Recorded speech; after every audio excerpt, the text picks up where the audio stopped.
Welcome everyone, live here from New York headquarters. We're live on periscope.tv/CSTheTruth. We're live on Facebook Live. If you are a member of the Crowdsource the Truth Facebook group, you can access that group by going to www.crowdsourcethetruth.org. That'll take you right to the Facebook page. We're doing a little bit of a redo here tonight. Many people who might have been with us the other night experienced something that I had hoped to avoid. That was a fight between Jake Morphonios and John Cullen. John is back with us tonight, along with one of our all-time favorites, Mr. Joe Napoli. Joe, how are you today? Good, guys. How are you? Very well. John, how you feeling? Sawadee krap, sabay makmakap. So the weather is nice there in Thailand, John? Soy mak. Nik noi fung tuk, but soy mak. Okay. So you do speak Thai, obviously. Nik noi. To clarify some things before we want to focus on the evidence, and I want to clarify a few things. We don't want this to be we don't want this to be a Jake bashing session, but as many people who watch the program have probably become aware, I also don't like it when people make up stories about me that aren't true, accuse me of lying, etc.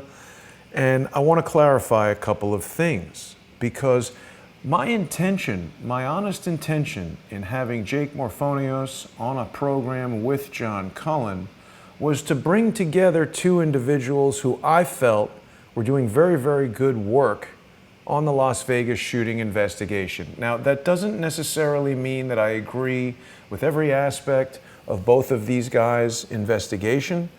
It just means that I have respect for both of them and wanted to try to bring those two pieces of information together. You know, Joe, I kind of liken this Las Vegas massacre to the JFK assassination in certain regards. We've got the lone shooter, they caught the guy right away, there's all this disinformation coming from the FBI, lies, etc.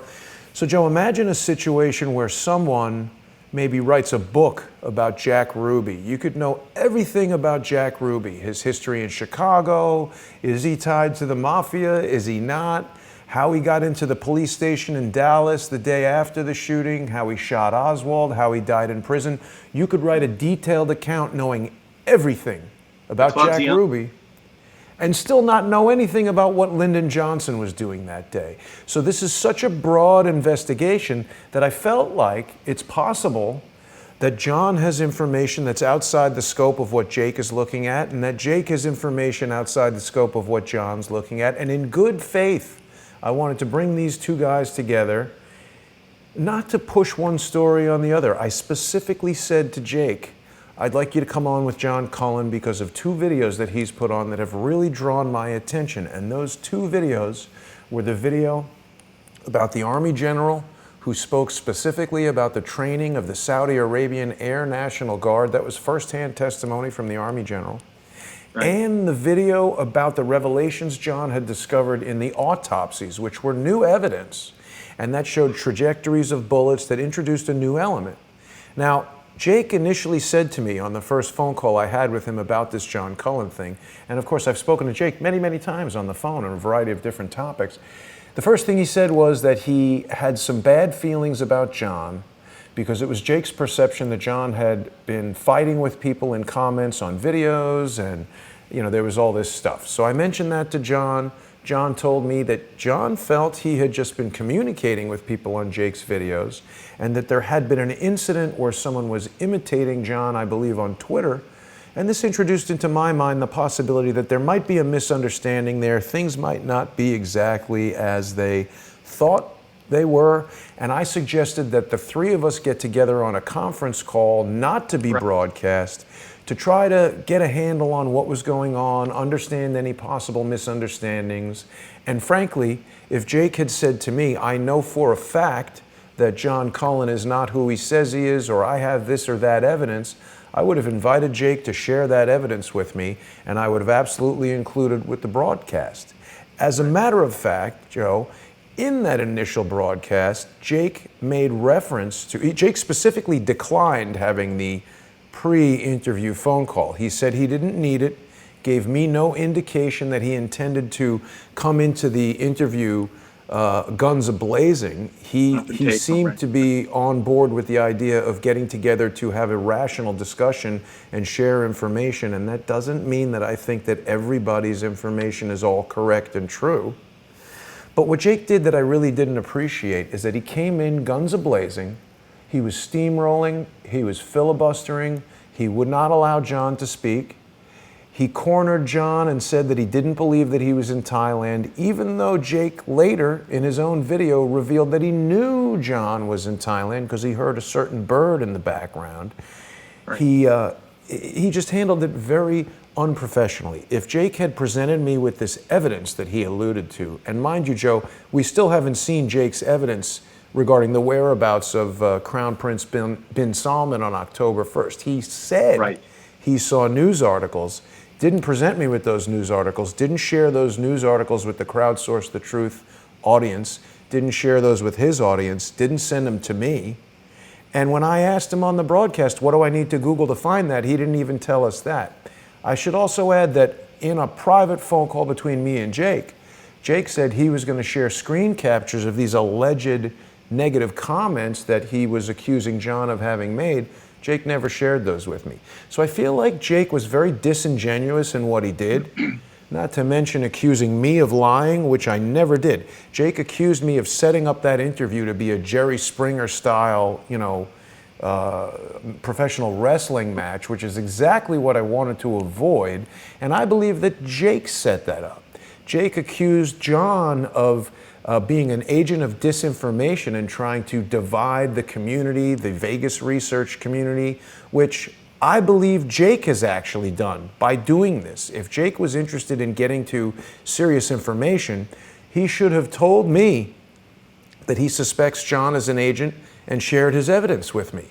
And if I had refused to have Jake on because I didn't like his evidence, he could have publicized that. He could have recorded our phone call. He could have done whatever he wanted to do. But I assure you, Joe, and you and I have gotten to know each other pretty well, if Jake presented me with actual evidence to support what he said about John, I would have absolutely shared it. Because, John, I like you. You and I have been speaking for 2 or 3 weeks. You seem to me like a genuine guy who's being honest with me, who's doing this work because, like the rest of us, you don't like being lied to by the FBI and the government, and you want to get to the bottom of it. So I'm going to stop talking for a bit. I want Joe to tell us some stuff. The last thing I'll say is, John, it is true that in our initial conversations, I was also put off by your praise of the FBI. I do not trust the FBI. I've come to have an understanding of the FBI, the management of the FBI, the Andrew McCabe's, the James Comey's, the Aaron Rouse's. I do not trust them. And as we proceed in the broadcast, hopefully you'll be able to explain to people exactly where you were coming from. But Joe, I want to go to you. You actually contacted the Saudi Arabian embassy today, didn't you? I did. Tell us I made what a they simple said. phone call to the Saudi Arabia embassy in D.C. and spoke to someone in public affairs and media relations. And I asked them point blank. I told them who I was. And I said, can you confirm or deny that Prince Salman was in Las Vegas, in the city of Las Vegas, at the concert from Friday, Saturday, and Sunday? Can you confirm or deny that he was there? She's like, sir, I need to give you 2 email addresses because you need to submit your request in writing before we answer yes or no, or any answer for that matter. And I said, well, how about if I contact the Saudi Arabia embassy in Los Angeles? Same thing. I said, what about the Saudi Arabia embassy in Saudi Arabia, or other consulates, other embassies, is my point. And she said, no, you need to email your request for an answer to that question in writing.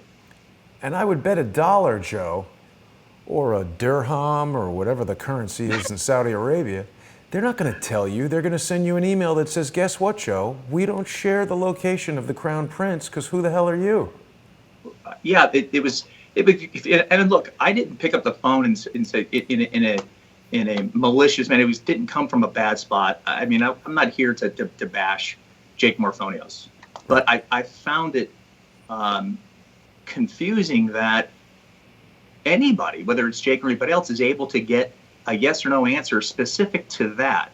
Yeah. The worst massacre in U.S. history, and it's just a simple answer over the phone.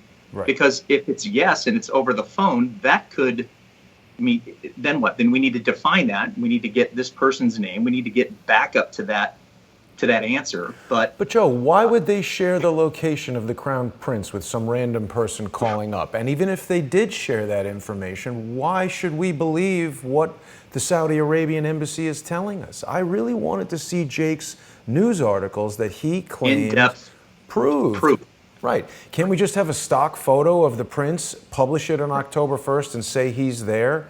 It seems obvious to me that if the Crown Prince enjoys going to Las Vegas, drinking booze, gambling, going out, doing whatever he's doing, wouldn't they have a cover story so that people would not know that that's what he's doing? I mean, it didn't make any sense. What kind of answer was given? Was it yes, and then thank you very much, and then we hang up? Was it elaborate? Was it yes, and here's where he was? He was there all weekend. This is where he stayed. This is what he did. Jake didn't share the recorded phone call, so I can't answer that question, unfortunately, Joe. But this is what I'm getting at. I don't have a affinity towards Jake or John. I give them both equal space, equal value. Right. I want to hear the evidence. Right. But when I heard that you were going to have Cullen and Morphonios on your show the other day, I think I shared this with you earlier, I was ready to watch the Super Bowl again. Right. I mean, that's why I brought them together. It was time. like I mean, that's two powerhouses, two guys, right? Right. Right. You know, you're talking about two guys who have arguably brought the most, I guess you would say, evidence, information, insight, valuable, actionable intelligence, whatever you want to call it, right. As it relates to Vegas. I'm sure there's been others, and there have, Laura Loomer, you, and others, but, you know, these are two heavyweights we're talking about here, in my opinion. I agree. And I was excited to hear what both of them had to say. I was honestly disappointed, of course, for obvious reasons. And again, this isn't to bash anyone. I just felt like if Jake, as he said, I'm using his words, if he turned you down repeatedly and then caved because you asked so many times, which I question, he, right from the word go, was ready to light Cullen up, and he did, and never gave him an opportunity to talk. Well, thank you for raising that point, actually, Joe, because there is something else that Jake said that was a gross misrepresentation of the facts. He said that I called him repeatedly, and he made it seem as if I was begging him to be on with John. What actually happened was I called him once. I said, I've been watching these videos from John Cullen, and he's introduced some really compelling information. He told me he had this issue with the comments, and then he declined to have a pre-interview phone call. Now, on the day of the show, like you and I spoke this morning, I was like, hey, Joe, everything's still good with your schedule. We're going to talk about X, Y, and Z. You told me that you had communicated with the embassy. You know, I like to prepare for these shows so I'm not going in cold, and so I can know what we're going to talk about with the guests. And, you know, Jake, his phone is frequently not answering, not available. I wanted to make sure everything was cool, so I called him the morning of the show, no answer. Right. And he's got City Wireless or something, some cell phone minutes aggregator that's not T-Mobile or Verizon or AT&T. Right. It's some, I don't know. So I got a voicemail that said, welcome, the City Wireless subscriber that you're trying to reach is. So I didn't leave a voicemail, and I called back 4 times throughout the day, didn't reach him. And I wasn't calling him to beg him. I was calling to make sure he was going to be on the show that day. Well, it would have been different, in my opinion, if you called him 4 or 5 times and you spoke to him live for 4 or 5 times and you were asking him to come on 4 or 5 times and he kept saying no. And on the 6th phone call or whatever, he finally said yes. You didn't talk 4 or 5 times. You called him a few times and you just explained what happened. So no voicemail. So you're not able to leave a message. So you call back again. I could have left a message, but I chose not to. I'm not big on voicemail, and it wasn't like, "Hi, this is Jake." So I mean, it's his phone number, but who knows what's going on with his phone? Point is, I was just calling to make sure he was going to be available for the interview that night, and he totally misrepresented that. He accused me of lying. Here's the most important thing for Jake and Jake's fans and followers to take away from this. Jake right now, just as you and I and John Cullen, is acting in a capacity as an investigative journalist. And you have certain responsibilities to the listening public and the individuals that you report on as an investigative journalist. Now, a lot of people are confused about this. They think that because, Joe, you and I appear on YouTube, that makes us public figures, and that's true. That does allow people to make comments. I mean, someone could go and say, I think Jason Goodman is an idiot. They could say, they don't like Joe, whatever. Those are matters of opinion. But the second you start saying someone is a member of a foreign intelligence service and that they're engaged in an operation to somehow disrupt or do harm to the people of the United States, you're accusing that person of a very specific crime.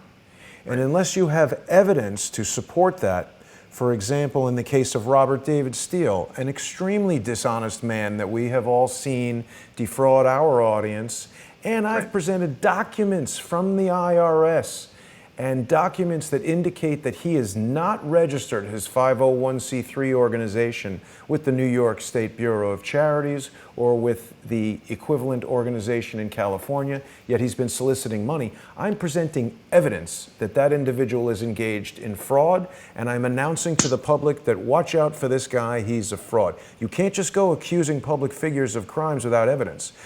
So Jake, the message for you is, and I've called you today and did leave you a voicemail, and I texted you twice, you, sir, have got to present your evidence supporting the baseless claim that I am a part of, an agent of, an asset of, affiliated with, employed by, receiving money or instructions from, or in any way associated with Mossad in the way you attempted to characterize last night, which I assure you I am not. You need to get some evidence, my friend, one element of evidence, or you need to publicly retract that statement and apologize to me. Otherwise, you are a hack, sir, and not a journalist. You are merely a person spreading lies on the internet. So, Joe, I want to thank you for calling the Saudi Arabian embassy and clarifying what really should seem obvious. They're not just giving out information about the location of the most powerful man in their government, certainly not to unknown people. And let's sort of leave that at that. I want to move on to the evidence that John would like to present relative to his theories that the Saudi Air National Guard may have played a role in the October 1st shooting. John, can we go to you? Certainly.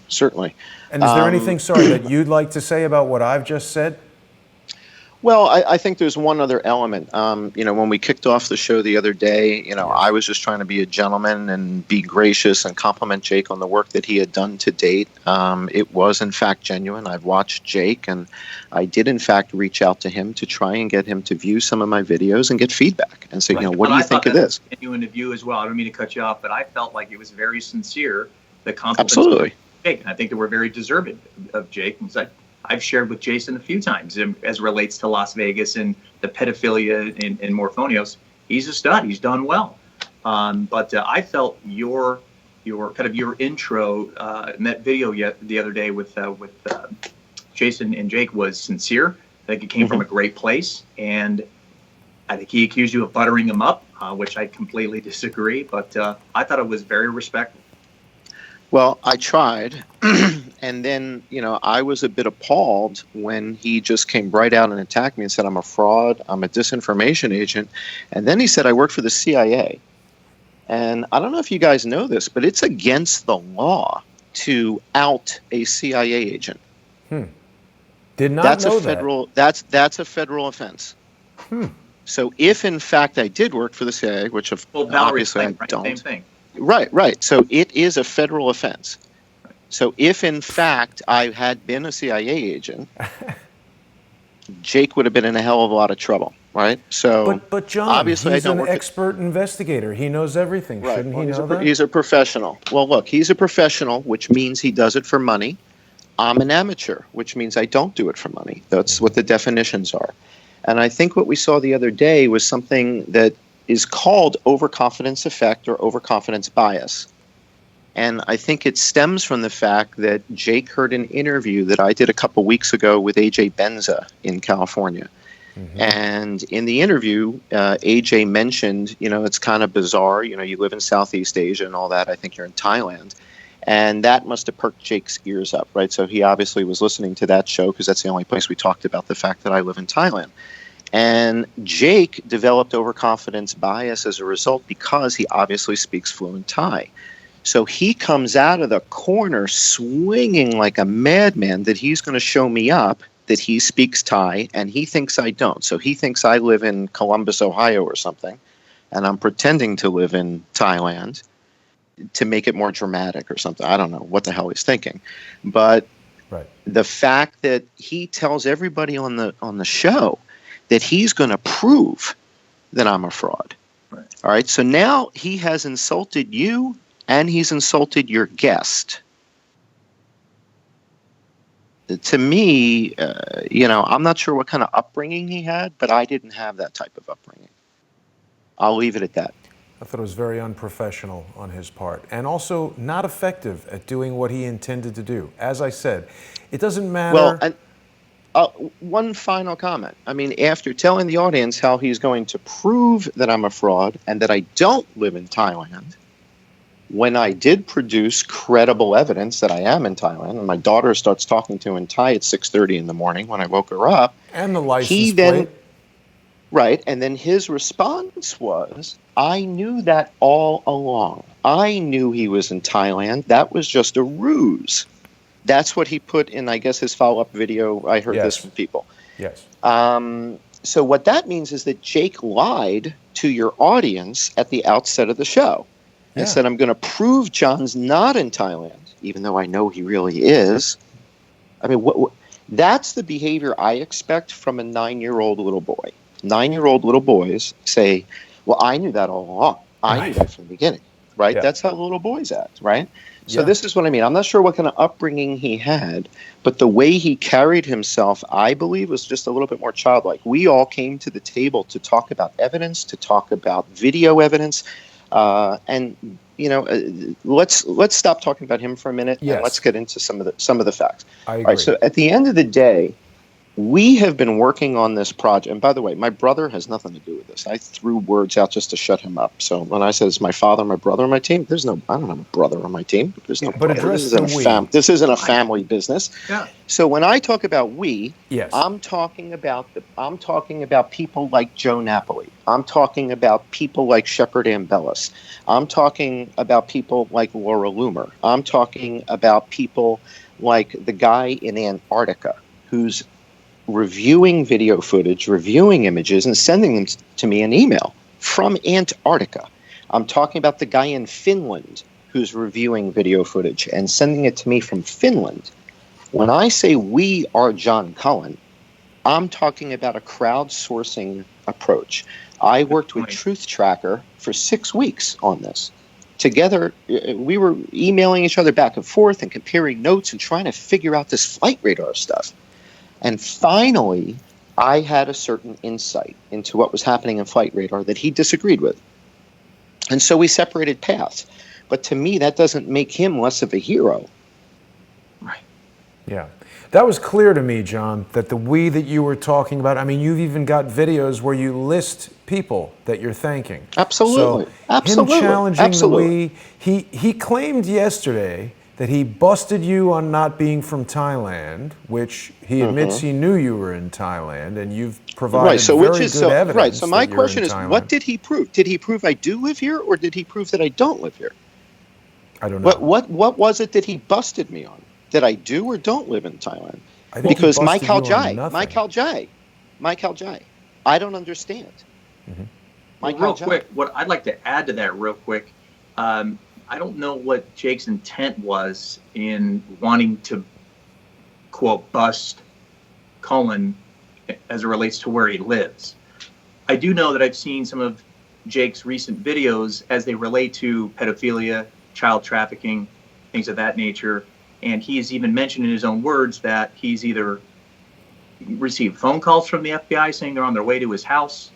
I think maybe an FBI agent left a business card and whatever. I'm not saying it correctly. My point is for someone who is on Jake's side, was hovering over the target with pedophilia and children and so forth, I think he'd be the last person. He's getting trouble from the FBI repeatedly. I couldn't see Jake wanting to then expose, where Cullen lives or where anybody else lives if they don't want anyone to know. Does that make sense? I mean, absolutely. Yeah, absolutely. So I just don't know what Jake's intent was, and he himself is being, sought after heavily by the FBI. So, all right, let me suggest that we move on, because I think the audience wants to hear John's evidence. Let's do that, sure. John. What have you got for us? Well, if you like, we can start with, and this might be the nice way to kind of wrap up the Jake Morphonius chapter. Jake put out a video on October 22nd, I think, called Helicopter Gunships or something like that. I forget exactly what the title was, where Jake did his assessment of, is there anything to this helicopter story? And in this video that he published on October 22nd, if the audience wants to make some notes and review this after this show, I think if you scrub forward in that video maybe to 10 minutes or 10 minutes and 14 seconds, something like that, you'll see that Jake does an analysis of Flight Radar 24. Is this the one here, John? Can you see it? Yeah. In fact, you just saw the Flight Radar stuff. Exactly. Exactly. So Jake goes through this, and he assesses the helicopter traffic coming from Maverick helicopters at 10:12 to 10:14 p.m.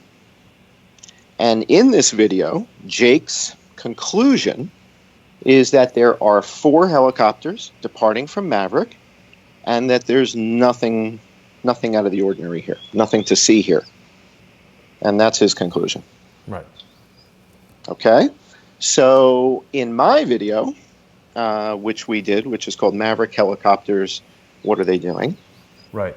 We take a look at what's happening, when is it happening, and we take maybe a broader perspective. So just make a mental note that Jake's video, he sees 4 helicopters departing from Maverick.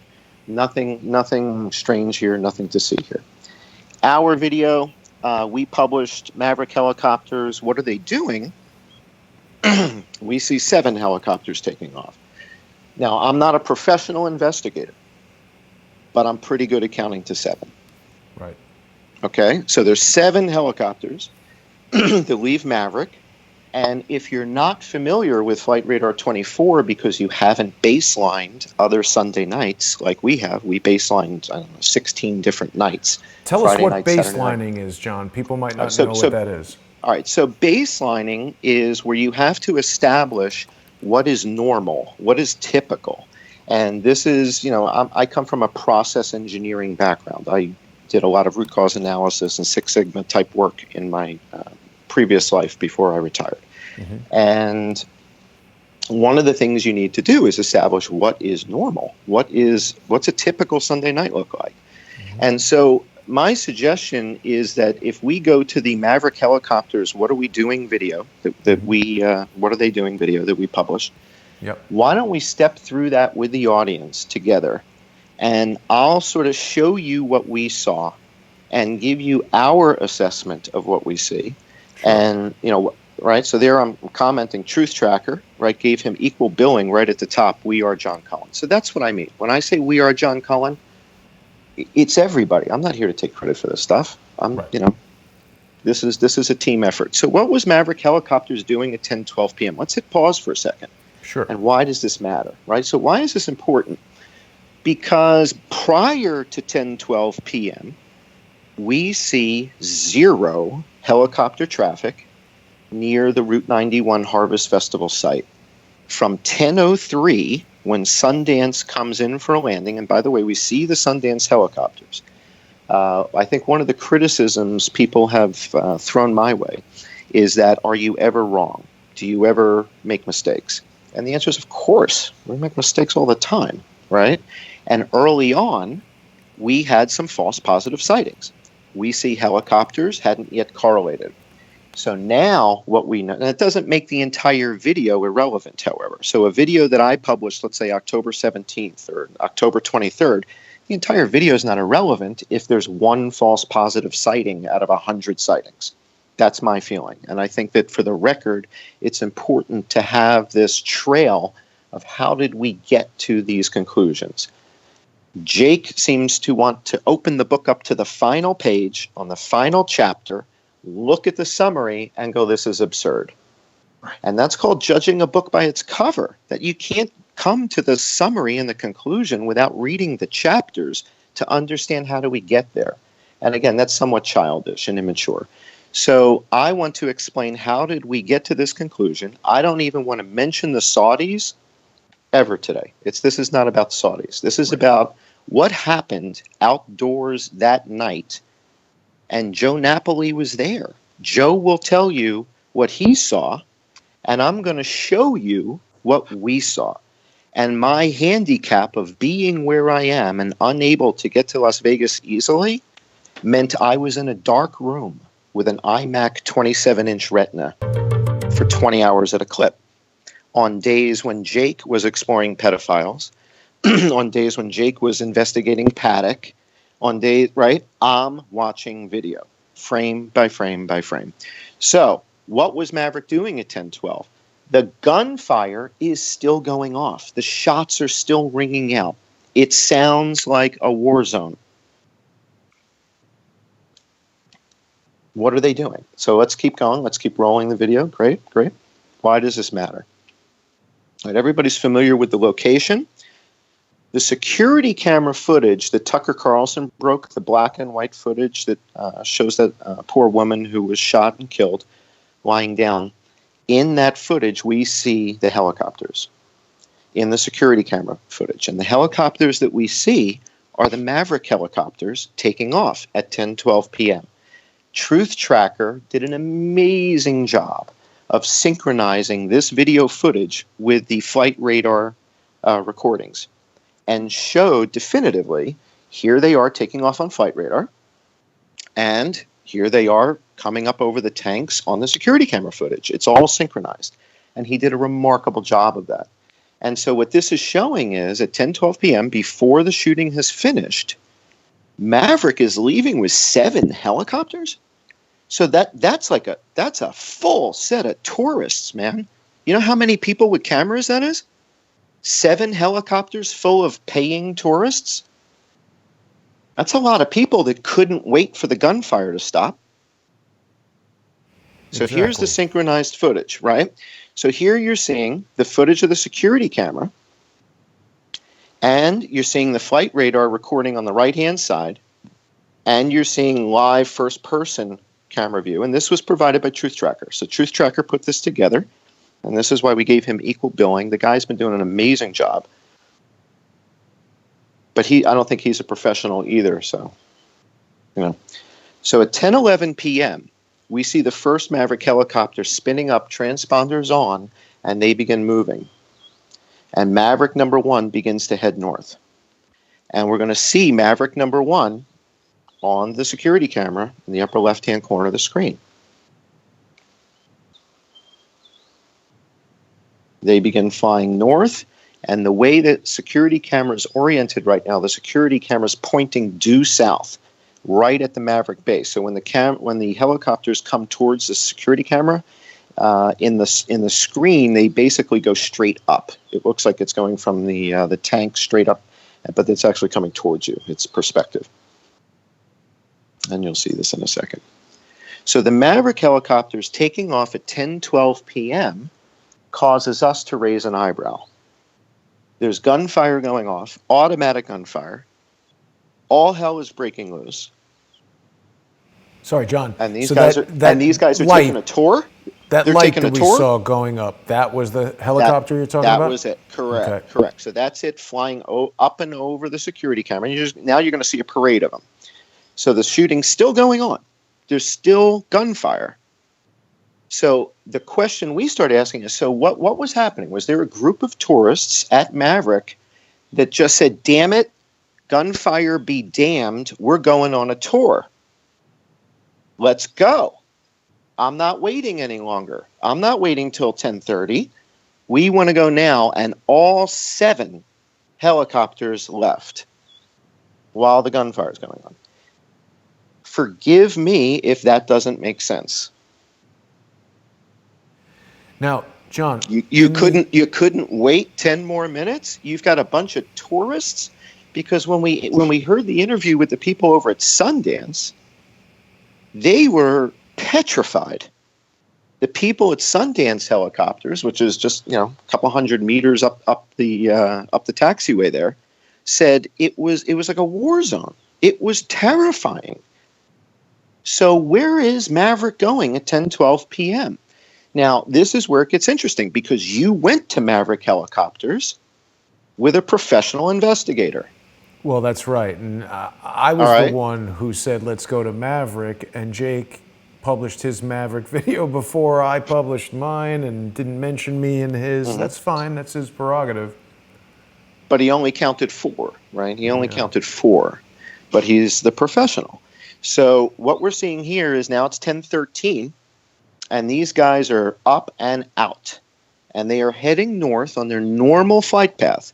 So right now, it looks somewhat normal, except for the fact of the timing, right? So they're heading north. They all go up to the Space Needle thing up there. I forget what it's called. Stratosphere. What's that big tower? Yeah, Stratosphere. So they all go up there. They make the turn. And so now you see 10:14 p.m., Maverick 6 and Maverick 7 are now airborne. Okay, and you'll see these come up over the tanks also. So this is taking place from 10:11, 10:12, 10:13, 10:14. Guns are still going off. Gunfire is still happening. So the question that we're posing is, are these tourists that are getting in these helicopters that simply can't wait for the gunfire to stop? Is that what we're seeing? Or are we seeing something else? Well, the comments on Periscope are saying that 7 helicopters with tourists, no operator would ever do that. People are saying maybe Maverick didn't know the shooting was going on. I find that super unlikely. I think that if I recall correctly, I believe that the airport was on lockdown. Well, hang on. So everybody would know. You don't have to argue the point. If in fact there were tourists and people were, so this is called cognitive dissonance. Cognitive dissonance is when you're presented with facts that go against what you believe. So if you're presented with evidence that's contrary to your beliefs, the degree of tension in your body, it's called cognitive dissonance, is increased by the delta between what it is you believe happened and what this evidence is. Because the evidence that I'm proposing is so heinous, because it's so horrifying, the cognitive dissonance is incredibly strong. So when somebody tells me those were tourists and they couldn't hear the gunfire at Maverick, okay, well that means that there's what will we call it, Joe? We've got a flight. What do we have? A flight manifest. We've got a flight manifest of every tourist at Maverick who was on the 7 helicopters. There's a flight manifest. And if I were a professional investigator that was in Las Vegas, rather than going to the shooting range and firing a machine gun, I might have said, you know what, can we take a look at those passenger manifests from the 7 helicopters that started taking off at 10:11, 10:12 p.m.? We'd like to interview those guests of yours, and maybe they took some photos that would be interesting. I don't know. I'm not a professional. We should ask some of the professional investigators what they would do. So what we did, this is your baseline. This is what it looks like on a typical night. So if we let this play, this is 10 p.m., Saturday night. This is the night before the attack. Same time. Let's look at what happens on a normal night. This is called baselining. And this is where you see a parade of Maverick helicopters, but they take off at 10 p.m. They don't take off at 10:11. And if you baseline 16 different weekend nights, you realize Maverick runs like clockwork. These guys take off at 10 p.m. like a machine. It's like a Swiss railway over there. If they leave at 10:01 or 10:02, I'm kind of shocked. They are like clockwork. But on this night, they left at 10:11, 10:12, 10:13. And I will say it was a very organized, very modern, it's a very sophisticated operation. Yes, highly professional. Yeah. Greg Rockna is the proprietor. He owns the business. I'm submitting Greg Rockna deserves the Medal of Honor, Medal of Freedom. I mean, what these guys did that night saved hundreds of lives. But I'm jumping ahead. I know stuff that that the audience hasn't yet digested. So on a typical night, the helicopters that go up, they go to the stratosphere thing, they make the turn, and then they head down along the freeway. They head south. And the FAA has mandated incredibly strict rules for these helicopter operators because it's very busy airspace in Las Vegas. So every single night, Maverick does the same thing. They go up, they make the turn, they come down, and they land just south of Mandalay Bay. Sundance goes up, makes the turn, comes down, and then they turn near Tropicana. They make a turn and head back into their place. So every night Sundance does the same thing. Every night Maverick does the same thing. But on the night of the attack, Maverick heads way out west in what anybody in the military will tell you is a flanking maneuver. And the third helicopter in line that's coming back around in this flanking maneuver does not return to base. The third helicopter in line heads to the south and turns their transponder off.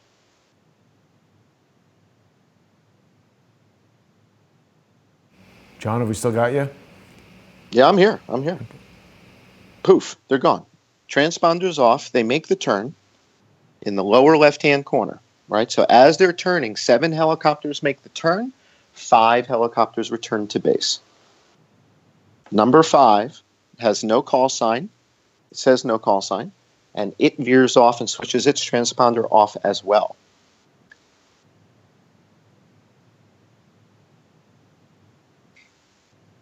The name of this video is Maverick Helicopters. What are they doing? And that's on the John E. Hoover YouTube channel. Correct. And John E. Hoover, for those of you who think it's suspicious that I named the channel after the FBI, the thinking there was I originally had a John Cullen channel. YouTube took the channel down, similar to what's happened to, according to Joe, to Charles Walton. They terminated my channel, and I didn't know what to do. I was dumbfounded by this because I'm not a YouTuber, and I was like, what the hell is this? So I needed to start a new channel with a new name. And since the FBI wasn't giving us the information that we wanted, and everybody was distrustful of the FBI, I said, okay, you're J. Edgar Hoover. I'm John E. Hoover. I'm the new FBI. I'm going to do the research. I'm going to give you guys the data, right? Yeah. So that. Sorry, go ahead, Joe. No, I'm just going to ask you real quick. Do 2 helicopters come out of formation and head south, and the rest land, or is it 1? Did you say 2? Two helicopters head south, turn their transponders off, and the other 5 return to base. Now, John, just very briefly on the point that you just made, with regard to the name of a YouTube channel purportedly, revealing something about the YouTuber or the motivation of the channel, I think that was not a very solid hypothesis. I would point out that Jake has this alternate channel that's Jake333. Now, I wanted to call my friend Quinn Michaels and ask him what he thinks about the number 333. Right. But I think Quinn is a little bit busy. I can tell you that he would call this an encoded 9-3, right? Because 3 times 3 is 9. 3 plus 3 plus 3 is 9. It's the 9-3 Society, as Quinn has dubbed it, which is a secret society, according to Quinn, that encodes its operations with variations of the number 93, Flight 93 on September 11th, et cetera, et cetera, et cetera. Now, I don't mean to say that Jake is a part of a secret society that is the 9-3 Society. I'm trying to point out the ridiculousness of drawing a specific conclusion on the basis of an element of evidence like this, simply because that's the name of the YouTube channel. And to tell you the truth, I kind of took offense to him saying that John Cullen wasn't a hero and that this guy Dosh was not a Nazi. So again, this is Jake's version of the truth. If you read the story of John Cullen saw Nazis on the beach in New York, Montauk, New York, Amagansett on Long Island. Nazis. Told everybody, I see Nazis. Nobody listened to him. Sound familiar? Right. That's why I picked the name. The guy was a hero. He saw it. Nobody listened to him. Nobody wanted to hear it. Now, That's it. That's the story. Back to your flight. According to Jake, Dosh is not a Nazi and Cullen's not a hero. I'm sorry, Jake. On that, we're going to have to disagree. So if anybody wants to look up the real story of Operation Pastorius, it's on Wikipedia. And you guys judge for yourself who the hero is. But that we named it after him in honor. Okay, back to the video. So why did only 5 helicopters return? Did the other 2 go to In-N-Out Burger? What are they doing? Where are the other 2 helicopters going? What is that about? If those are tourists, like your guest just suspected that they didn't hear gunshots, they would have head back. Where are they taking those tourists? Where are they going? Those are tourists on the helicopter, but they don't take them back to base? Hey, John, do you know what time those 2 fall out of formation about? Do you? It says it on the feed. It says it. You have UTC time. It's anybody who sees the time code and says it's October 2nd at 5:11.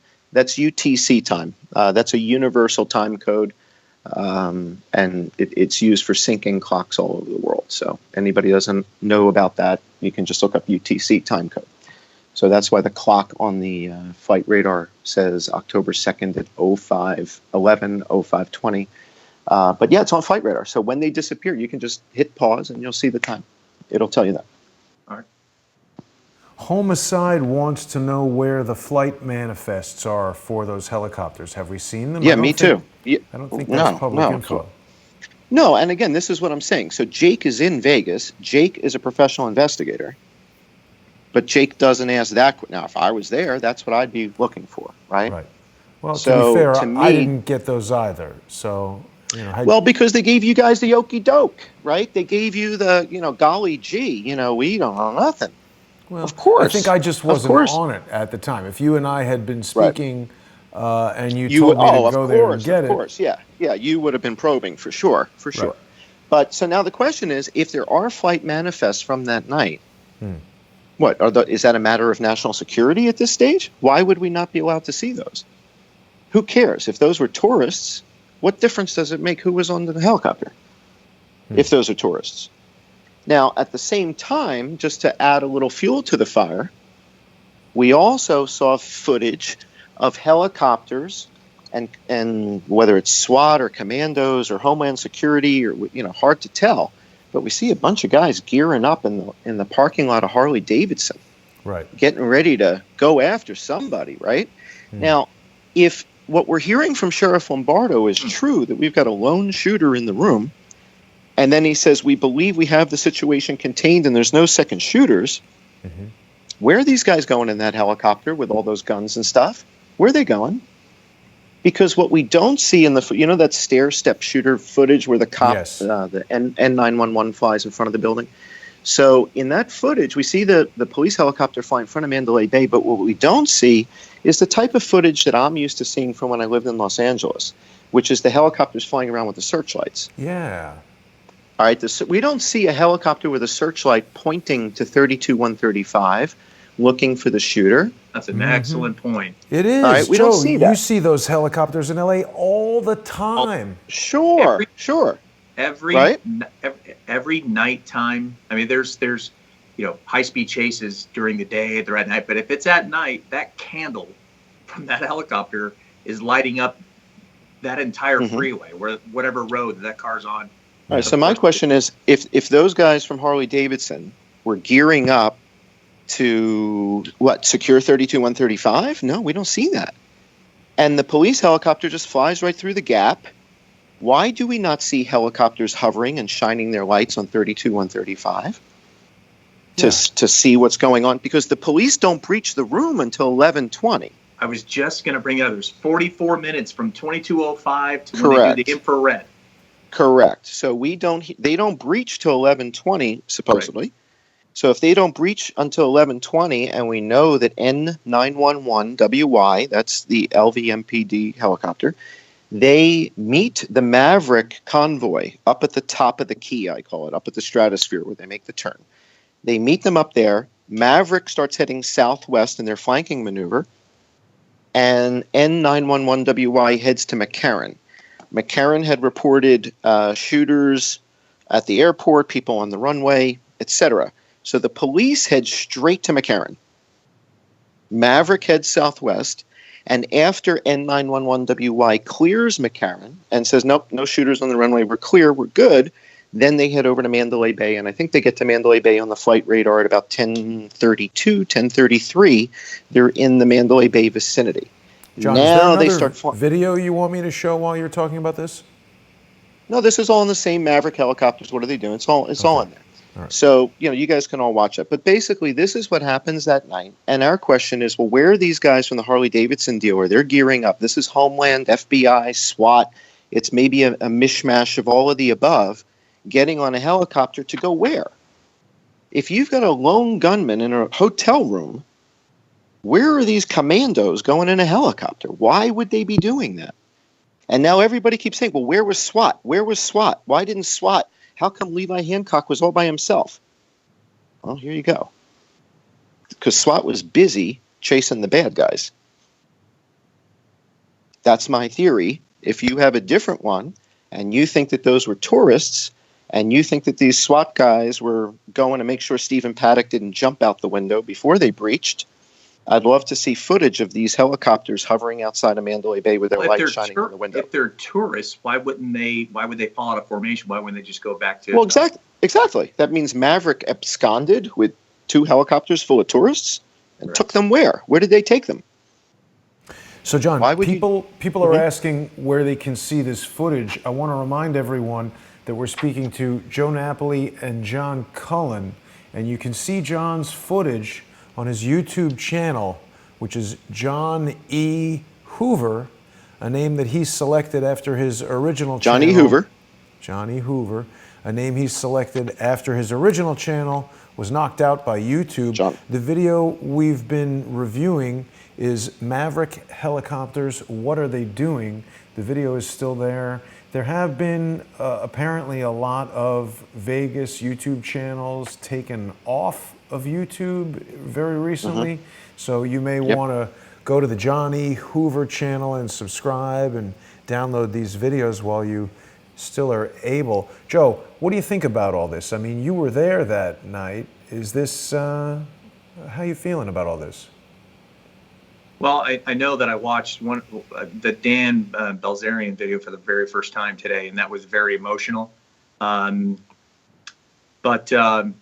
because that just, especially towards the end, those round of bullets, those round of gunfire was very, very similar to the third burst inside which I believe to be inside the venue, or sounded like it was inside the venue. But, as it relates to, the helicopters here, I don't know how we ignore this. And I'm not saying that we are.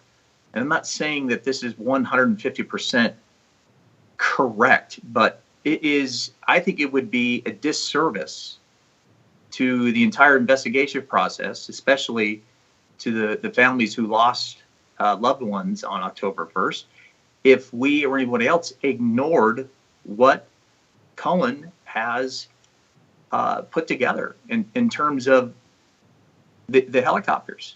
I mean, he's basing it on the data that's there for everyone to see as a result of the massacre. This isn't things that he's brought in from outside sources. You have outside sources helping them, but my point is they're utilizing the same data, the same video, the same information that we all have access to. So my point is that I don't know how we ignore this. I really don't. It's very compelling to me. Now, Joe, I'm showing the video that you were talking about just now, the Dan Bilzerian video. And so if you look sort of right up here, if everybody can see that, is that the blinking that we're right there? That's it. Right there. There you go. Okay, so people can see that. That's and it. You're saying that's muzzle flashes from a helicopter. It's not That's a strobe correct. light? No. You're at that point. You're effectively looking just about straight down the barrel of the gun that's firing at you, and that's why those muzzle blasts are so bright, because of the orientation. That just happened to be where the muzzle of the gun is aimed almost exactly at the camera, and that's why these muzzle flashes are brighter than other muzzle flashes that we see in other videos, like Tall Ace of Spades, First Shots Rare. We see plenty of muzzle flashes, but they're so faint that unless you're using a really big monitor, unless you're on a PC or something, or a Mac with a big screen, man, they're hard to see. I'm telling you, it took us weeks to track this stuff and to identify these. We're sure that this isn't some visual effect that someone has added to Dan? No. How do we know? No. How do we know that?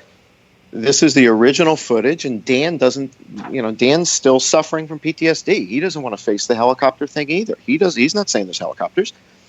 If Dan put it in there, he'd say, hey, I filmed the helicopters. Now this is the original footage. Let's help everybody understand. This area in the sky that we're looking at right here, okay? That's north of Delano, right? Right.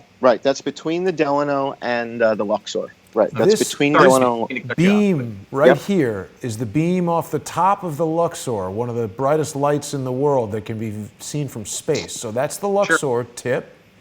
That's the Delano, right, Joe? Yep. There's nothing in the sky right here. Right. And that's empty in between. That's right. And what the telling aspect is, when we correlate all this footage with the Flight Radar 24 transponder feeds, from 10:03, when Sundance lands, until 10:11, 10:12, as Maverick starts to depart, there's nothing in this region. There's nothing there, meaning these helicopters have their transponders turned off. That is an FAA violation. You're in Class B airspace, and even Jake will tell you that. If you're in Class B airspace, your transponders must be on. Well, these transponders are off. Well, why would they be off? Because this is a paramilitary attack. That's why. Oh, Queen Tut's going to be mad at you for saying paramilitary, John. Now, Jason, sorry. That's the area of the sky we're looking at right there, Joe. Right. There's nothing for a light to be on. Is that all industrial? Is that single-family home? Are those industrial buildings? Where? Just on the ground here to the north of Delano. Sorry. These here? This is going to be the parking area. This is a structure in between Luxor and Mandalay Bay. I'm talking about behind. I think is shopping. Like on the other side of the freeway. So on the other side of 15, what is that? Is those just industrial buildings on the other side of 15? Yeah, there you go.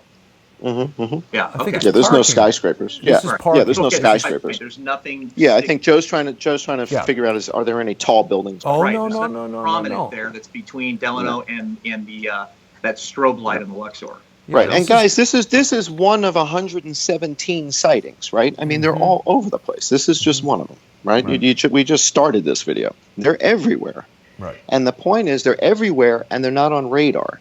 So whether you're seeing muzzle flash or not, okay? Let's say it's not muzzle flash. Let's say that's the white light showing you the location of the helicopter. Let's say you're not seeing muzzle flash. Who is it? Whose helicopter is that? Is that Sundance? No, Sundance landed at 10:03. Is it Maverick? No, Maverick hasn't taken off yet. So who are these three helicopters flying around the venue? And I think, again, the heat that I took from Jake was his misunderstanding that I'm saying things definitively. No, I'm saying, does this not warrant further investigation? And I sent this information to the New York Times. And when I say sent it to the New York Times, I didn't send it to the generic address at the New York Times. I sent it specifically to Maggie Haberman at the New York Times. I sent it specifically to William Wan at the Washington Post.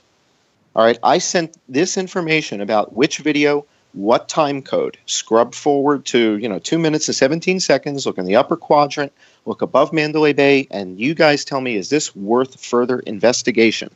And I was given the stiff arm. Nothing. No response, no nothing. And they opted not to investigate. And I opted. Right, so I opted. Sorry, go ahead, John. Okay. No, that's it. I just opted to start the channel as a result. Sure. I couldn't get any attention of the media. Right. Nobody wanted to talk about it. Nobody wanted to investigate it. And I said, all right, if that's the case, I can't sit with that. That's not okay. And that became my motivation. Was the media doesn't want to talk about it? Well, that's not going to sit. That's not acceptable. I'm sorry. Right. Jason, you would admit that 44 minutes is a long time, correct? For the cops to respond? I think so.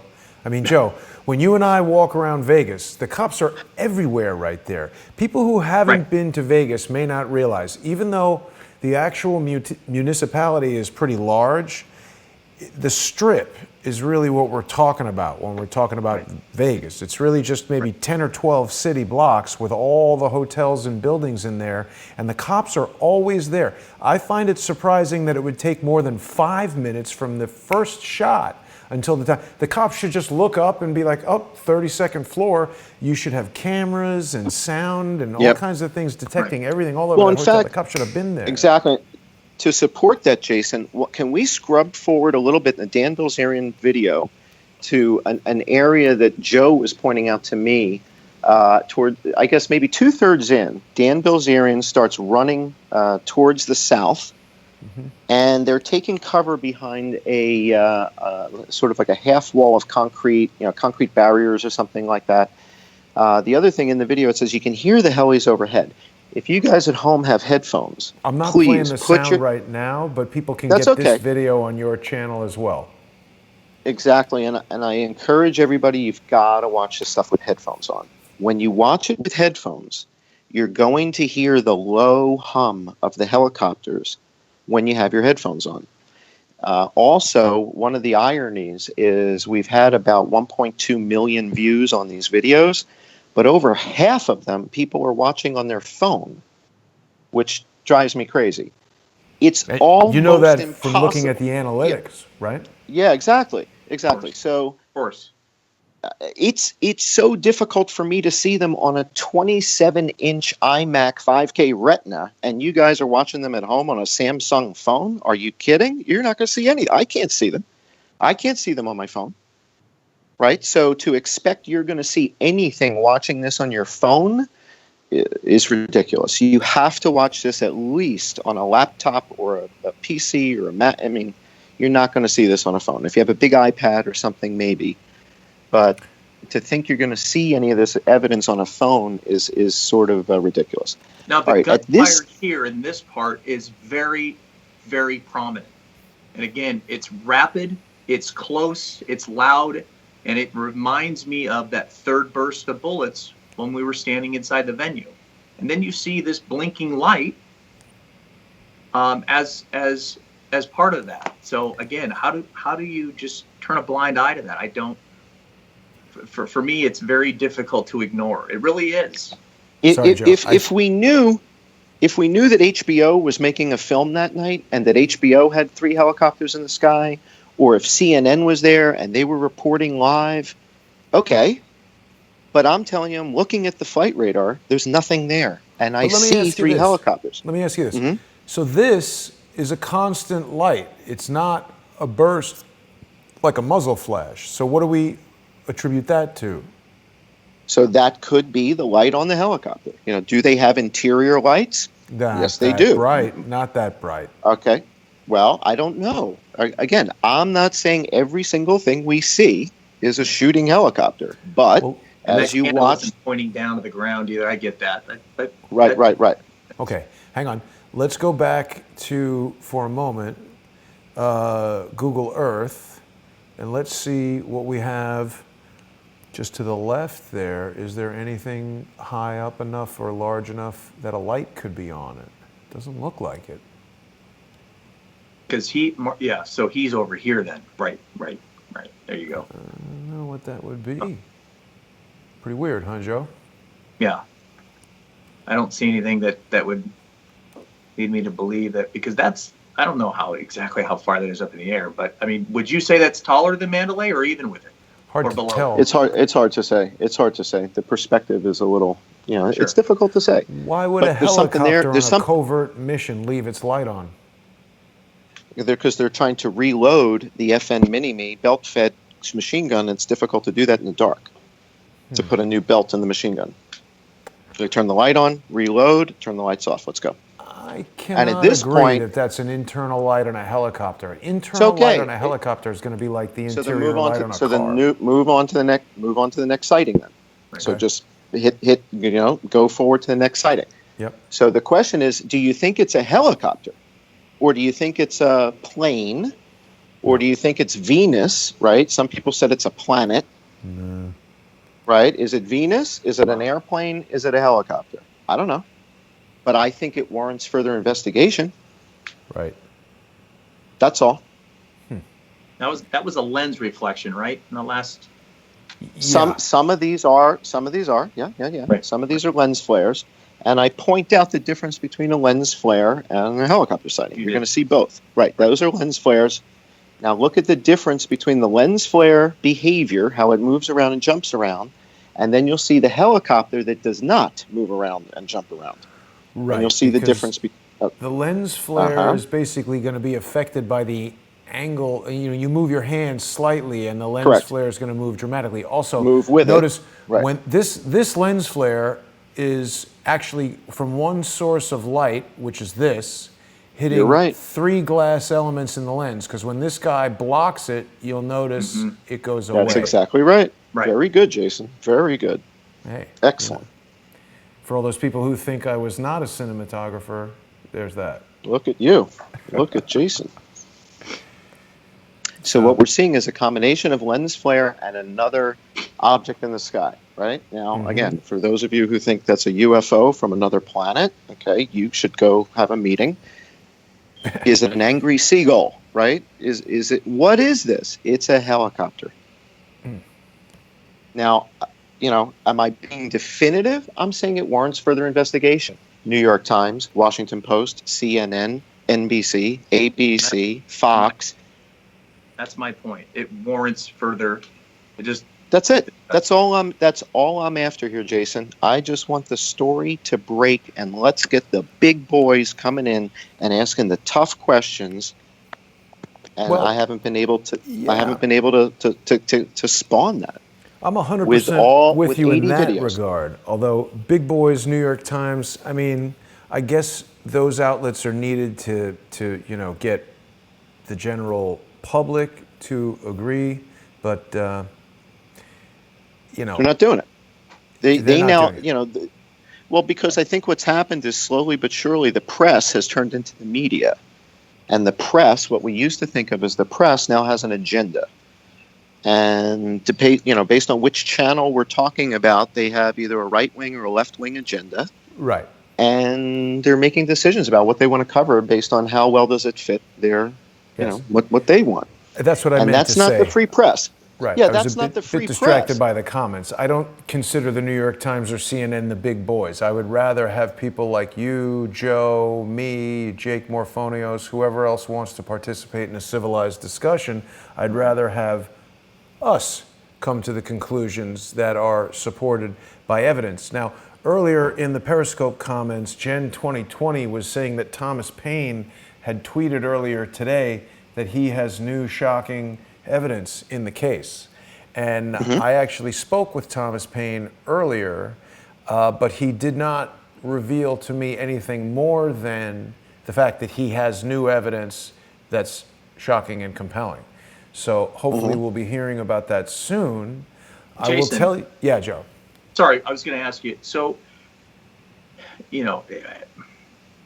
just a question. I guess when people say that they have new kind of breaking information or new evidence, do you think they're getting it? I mean, I've seen Thomas has got some very, very good sources, excellent sources, but are these sources are they coming from those who maybe be with the Las Vegas Metropolitan Police Department that have had enough, that are tired of the lies, or were maybe involved in this on the government side of things, that have had enough, that want people to know that, of course, are going to remain anonymous?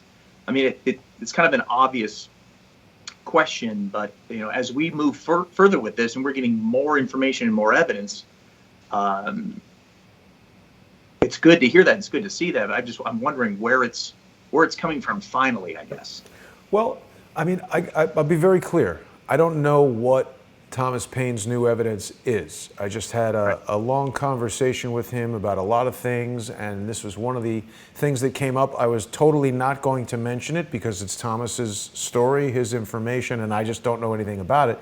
But I hadn't seen his tweet, and Jen mentioned that, so I don't want to be accused of, ignoring new evidence or whatever. Right. Of course. Well, of course. I can share with you my experience and how I was able to get evidence, right? Sure. So we broke the autopsies. Yes. Who saw the autopsies anywhere other than the Johnny Hoover channel? The first place the autopsies were published with an assessment was on the Johnny Hoover channel. Mm-hmm. All right. And I think, that may have raised some hackles with professional investigators, was that we scooped them with these autopsies. Yeah, that's my point.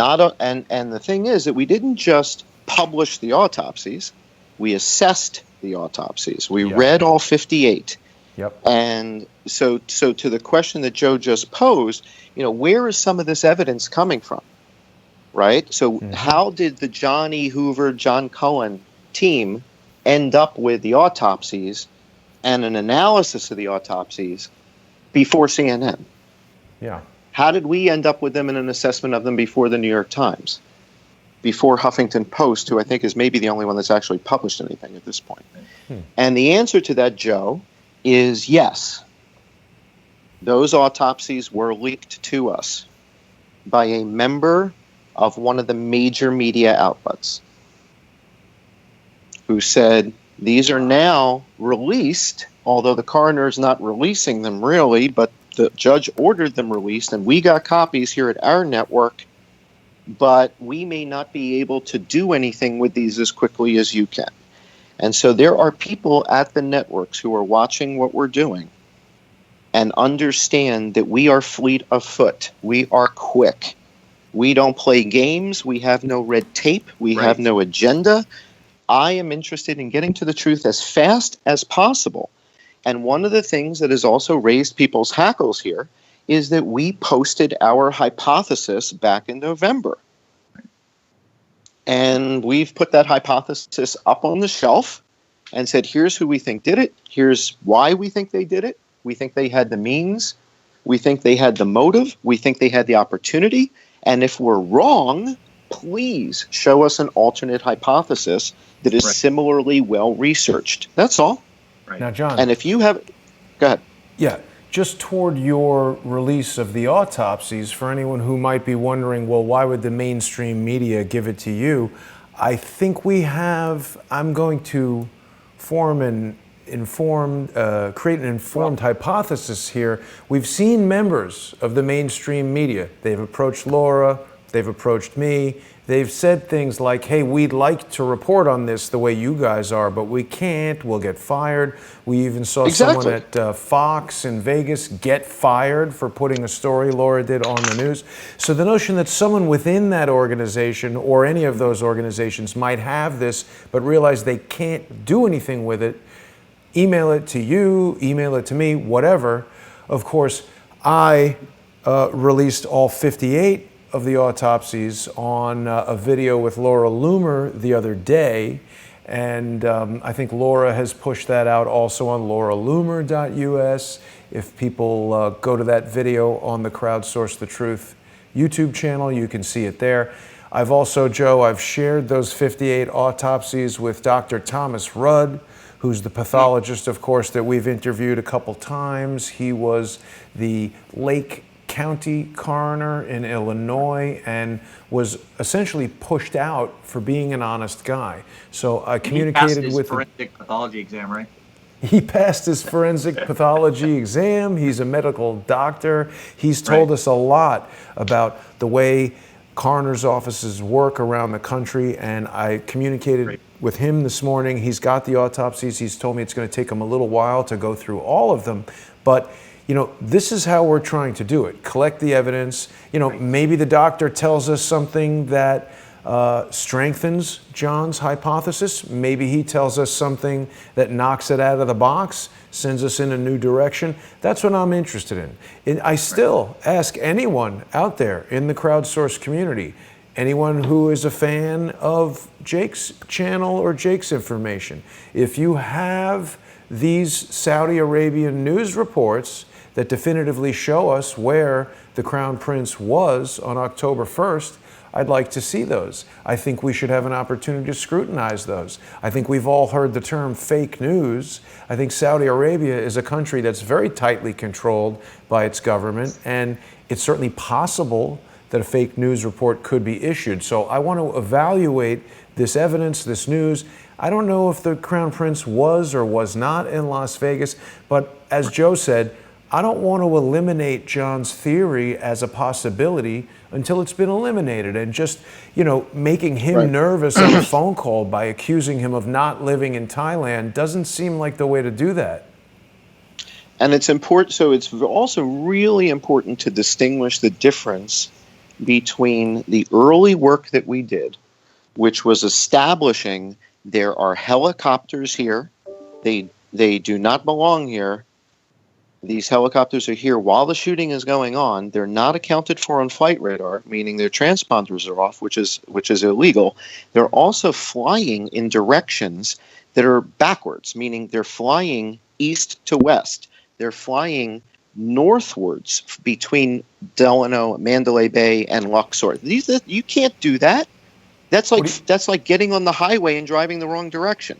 What do you mean you can't do that? A helicopter can fly any direction it wants, can it? Well, not according to the FAA. The FAA has rules in the sky. Okay, and the rule says if you're over the 15 freeway, you can only be heading south. Got it. So if you are on the backside of Mandalay, is physically capable of that type of flight activity. Oh, helicopters are physically capable of all kinds of things, right? They're amazing. It's just against the rules, you're saying. Right. The FAA mandates that if you are in the airspace west of Mandalay and Delano, you are only allowed to fly south. And yet, we see these helicopters heading north. Absolutely. If you are in the airspace between the Mandalay, just south of Mandalay, between Mandalay and Maverick, you are only allowed to fly eastward. And yet, we see these helicopters flying westward. So these guys are just completely ignoring the rules. Their transponders are off, and cognitive dissonance has everybody thinking they're benign. They must be good guys. They must be nice guys because nobody's ever shot women in the head from helicopters at a concert in America. This has never happened like this. Right? John, we've also seen a lot of compelling evidence that there were shooters on top of the trailers. There were bullets that were, the wounds were horizontal. The trajectories of the entry and exit wounds from the gunshots seem to be going all over the place. So absolutely. So we don't rule out ground-based shooters. So this is another misperception. And also the two things aren't mutually exclusive. You could have helicopters and... Absolutely. And in fact, I can tell you definitively that the shot at the lip of the tank had to have been taken from the ground. There's no way that shot can be made from the 32nd floor. And I say this from experience. Now, I don't know how much time the professional investigator that you used to work with, I'm not sure how much time he spends at the range. Okay? But one of the members of our team is at the range 3 or 4 times a week. And if Jake wants to get into the difference between 6.5 Creedmoor and 308 and bullet trajectories and what type of fall off are we going to see on a shot that's 2,000 feet from 32-135 to the tanks, 2,100. Yeah, absolutely. You can't make that under the lip shot. It can't be done, is the bottom line. And so that shot had to have been taken from the ground level, and that gives us a ground-based shooter. So we've never said there's no ground-based shooters. What we said is ground-based shooters are immaterial. And the reason I'm saying it's immaterial is if we had nothing but ground-based shooters and no helicopters, it could be Crips versus Bloods decided to have a gunfight at the Route 91 festival. It could be MS-13 decided they're going to shoot up the place.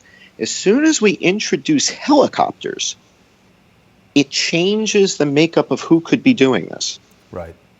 Now, John, just to clarify... MS-13 can't fly, right? MS-13 can't fly. Bloods and Crips can't fly. Right. They don't have helicopters. And just to clarify so your point so that everybody can see, these are the fuel tanks here that I'm showing right now, and you can see their height. The idea is if you're all the way back here on the Mandalay Bay 32nd floor, which is, way up high here. Whoops, how do we even back out enough to see those tanks? So if you're way up here on top of the Mandalay Bay, shooting down at these little tanks right here, it doesn't seem like there's, really it's physically any impossible. way It's physically, you're going to be able to get under impossible. this lip. That's it. This lip, That's the issue. You'd bounce off the top. Can you zoom in on that a little bit? Can you control plus or something and zoom in on that? There we go. So this round hits right underneath the lip there, and you can obviously see this is an incendiary round. And the lip is stopping it right there. So this shot had to have come from ground level because at 2,000 feet from the room, the bullet is dropping precipitously. Like when a basketball player shoots, the ball starts to fall into the basket, right? That's what the bullet is doing now. It's falling downward in an arc. There's no way for it to get into that space and not clip the lip. It's too tight. This had to have come from below. We are shooters. We are hand loaders. And when you start watching the news and you hear these guys saying, well, they should have known jet fuel doesn't ignite. You can't just shoot a jet fuel tank and expect it to explode. Well, the people who are commenting on this are speaking from, without the facts. There is a special type of round called an RZ incendiary bullet. An RZ is Rauphus zirconium. For everybody who's listening, if you Google Rauphus zirconium, Raufuss, zirconium, you'll find that a Rauphus zirconium tipped round will, in fact, ignite jet fuel, will, in fact, ignite diesel fuel. And so people are really speaking without knowing what they're talking about. They're not really experts in this. So the thing that's interesting is that Haig hand-loaded Rauphus zirconium bullets. All right, so How do that's, I spell Rauphus to me, zirconium? Raufuss zirconium. Rauphus zirconium. So you don't hear anybody talking about Rauphus zirconium. Everybody's saying, oh, they couldn't blow up the tanks with gunshot. Okay, that's not true. And then the next question is, what's the 100 pounds of tannerite for? Was the 100 pounds of tannerite for the tanks? Was the 100 pounds of tannerite because they're going to blow up the garage like the World Trade Center in 1993? Or was the 100 pounds of tannerite because they were going to blow up the room underneath the Four Seasons and have the Four Seasons collapse into the 32nd floor? I don't know. But 100 pounds of tannerite, it's not there for fun. That's not there for fun. And nobody wants to talk about the tannerite. And where was that found? Van? Was it found in his hotel? It was in the van, right? Well, according to the police reports, which are kind of hard to believe at this stage, right? Because we have so many different versions of them, basically, they said that they found about 100 pounds of tannerite in the car, and they photographed the stuff in the car. Okay, so was the car rigged to blow? Were they going to blow the garage? Was that the plan? Or were they going to drive the tannerite to the tanks and blow the tanks with the tannerite? And that was the plan, but it didn't come together. Mm-hmm. Was the tannerite real? Now, there's one of the early leaked photos. We can see a suitcase near the couch in one of the early leaked photos. And in that suitcase, I believe there's more tannerite that was not reported as being found in the room. We see a suitcase filled with white stuff. Looks to me like it's the same stuff that we saw in the garage. Now, hang on one second. Let me bring you back to this tannerite thing. So, sorry, the Rauphus zirconium thing. So we're looking right now, I think you can probably see it there, John, the Wikipedia page that's saying that Rauphus MK211 is a 50 caliber multi-purpose anti-material high explosive incendiary armor-piercing ammunition projectile. Now, Joe, I'm sure you recall the episode we did with Eddie, where he pointed out that white-tipped round. That's it. A white-tipped round. That's Rauphus zirconium. The white-tipped rounds are Rauphus. That's RZ. That's it. And Haig hand-loaded them. Now, I'm not saying Haig is complicit. I'm saying Haig's a hand loader. Haig sells RZ. RZ is not illegal. It's not illegal. Neither is tannerite. Right? So does Haig have... either, right? The selling of the white tip bullets, it's not illegal either, Yeah, right? no, it's not illegal. So again, Haig has plausible denial, Right. but Haig Shooting works them at the jet Boeing. fuel tanks has got to be illegal, though. Sorry, I don't Well, and that's what that's you a see on different the subject. warrants, right? The sealed warrants show that those were the charges.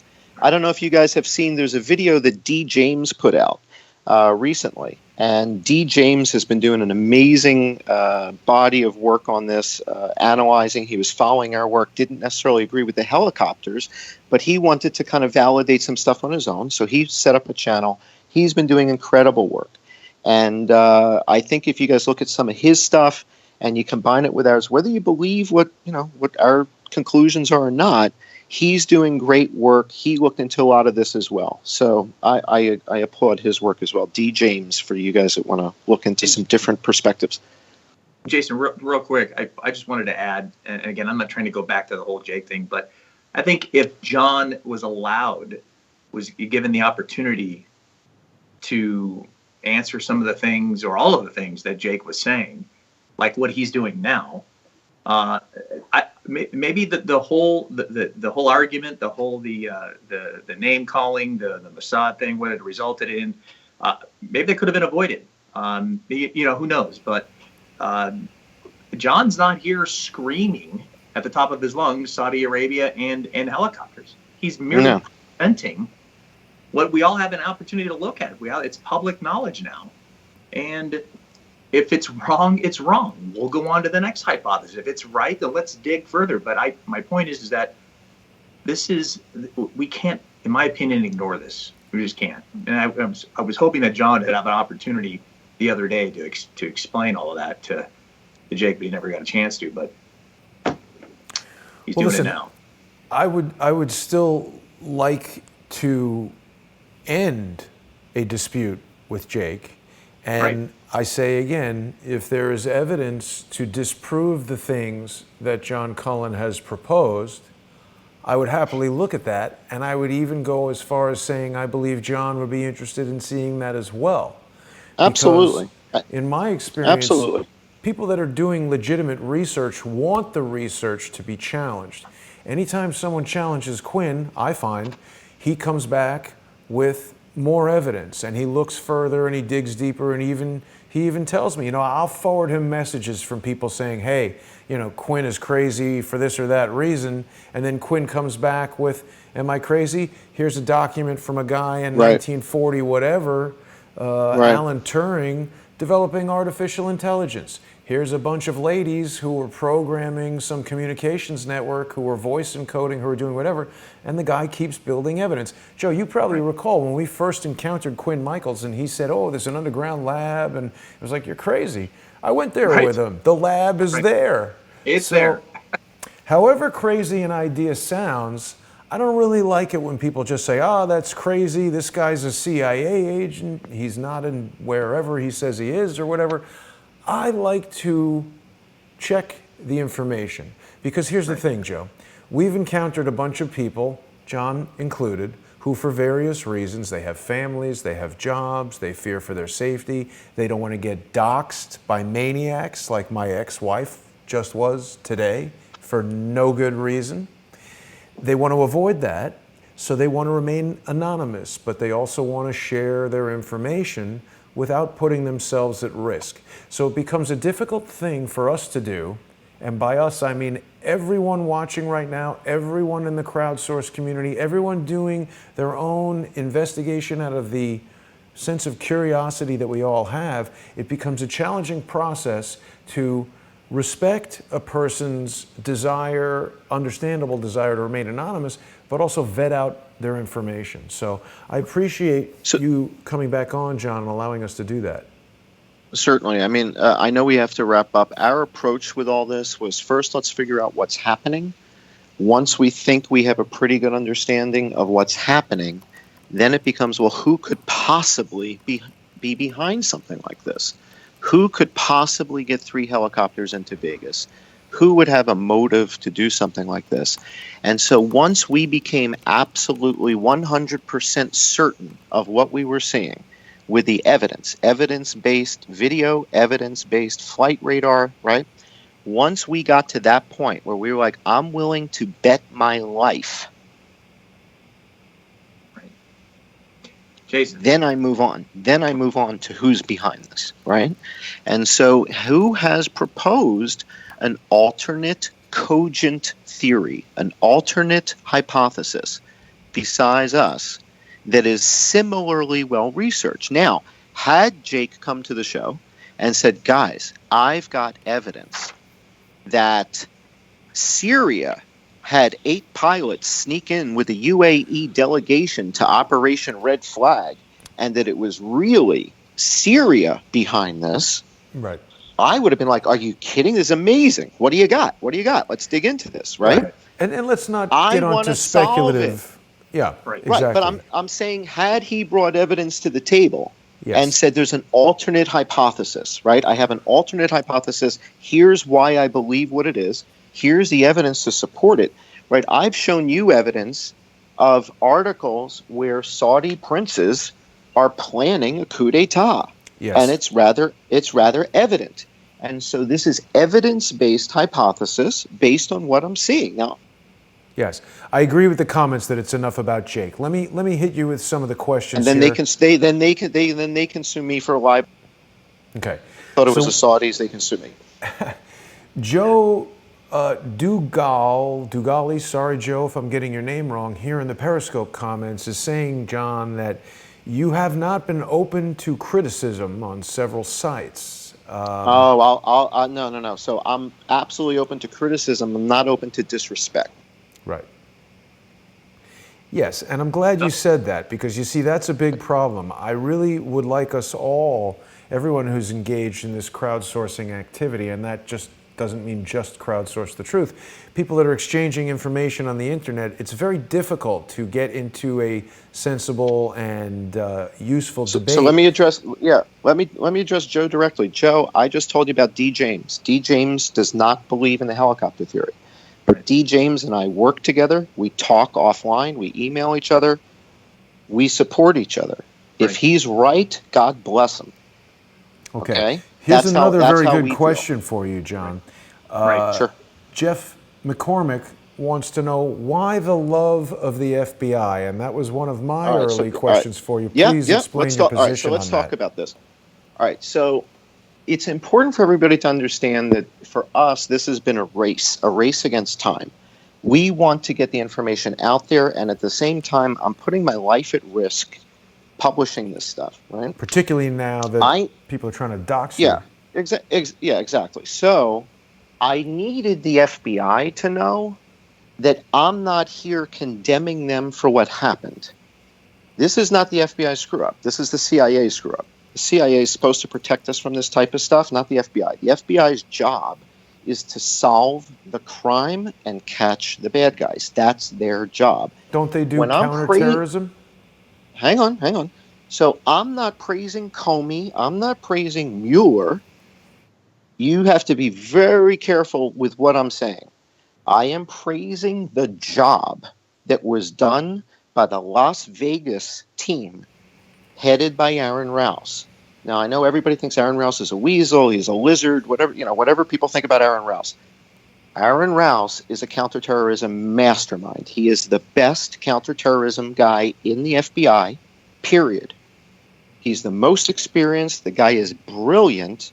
And given what he was faced with, given my understanding of what happened, right, I'm telling you, the disinformation campaign he put out there is how we knew it was not ISIS.